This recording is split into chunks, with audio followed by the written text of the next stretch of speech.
తెంచి పారేస్తారా? అసలు మా ఇల్లు మీ ఇష్టం వచ్చినట్టు మీదంటే మీదని మీరు మీ సొంతం చేసేసుకొని మా ఇంట్లో మమ్మల్ని పరాయి వాళ్ళని చేసేస్తారే? శభాష్ సావిత్రి, చాలా బాగా మాట్లాడావు. చెప్పండి సమాధానం. ఈ ప్రశ్న కాస్త ముందడిగితే నువ్వేం సమాధానం చెప్పేదానివి? ఏమ్మా సావిత్రి, వాడేదో వాగాడని అలా భయపడి మాట్లాడుతున్నావా? ఆవిడ గారు ఇది నా ఇల్లు, ఖాళీ చేయండి అన్నప్పుడు మాట్లాడలేదే. 5 లక్షలు ఇచ్చిన దానికి భయపడి నోరు మెదపందానివి 10 లక్షలిచ్చి ఇది నా ఇల్లు అంటే నా మీద విరుచుకుపడతావే. చూడండి మంగమ్మ గారు, ఇందాక నాటకాలు రిహార్సల్స్ అన్నావే, అందులో ప్రాక్టీస్ చేసిన డైలాగ్స్ ఇవన్నీ. ఎలా ఉంది డ్రామా? బాబాయ్ గారు, ఎందుకండి మమ్మల్ని ఇలా మధ్యలో ఇరికించి నలిగిపోయేలా చేస్తారో? చూడండి అమ్మా, మాకు మా 2 కూతుళ్ళు సమానమే, అలాగే అల్లుళ్ళు సమానమే. ఏం రామచంద్రయ్య, చాలా అతి తెలివి ప్రదర్శిస్తున్నావు. పిలవరా అని నా మనవడు అడిగాడే అనుకో.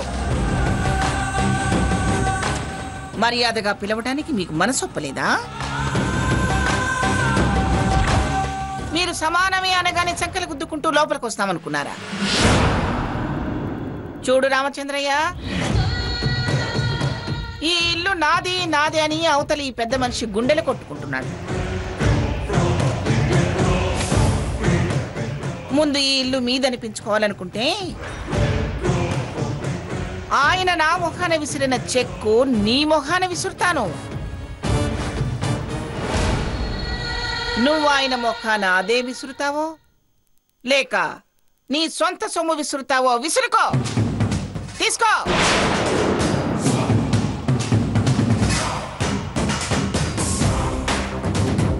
ఆ తర్వాత సంబంధం లేని వాళ్ళని బయటికి పంపించి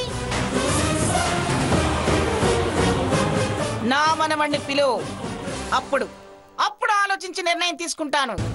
ఎందుకమ్మా మీ 2 మమ్మల్ని ఇలా పరీక్షలు పెడతారు?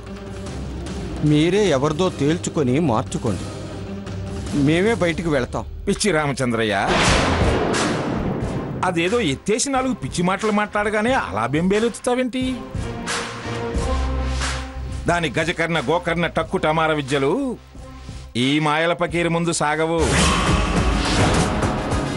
మిమ్మల్ని ఆ ఇంట్లో నుంచి కూడా ఖాళీ చేయించేదాకా నేను ఇక్కడే ఉండి మిగిలిన శుభకార్యాలు జరిపించి ఇది వీళ్ళకి అప్పగించి సీతా రఘురామల్ని ఆ ఇంటికి తీసుకొచ్చి కాపురం పెట్టిస్తా. ఇందాకే చెప్పాను, కలలు కనద్దని. నేను తేల్చే చెప్పానుగా. వెళ్ళండి.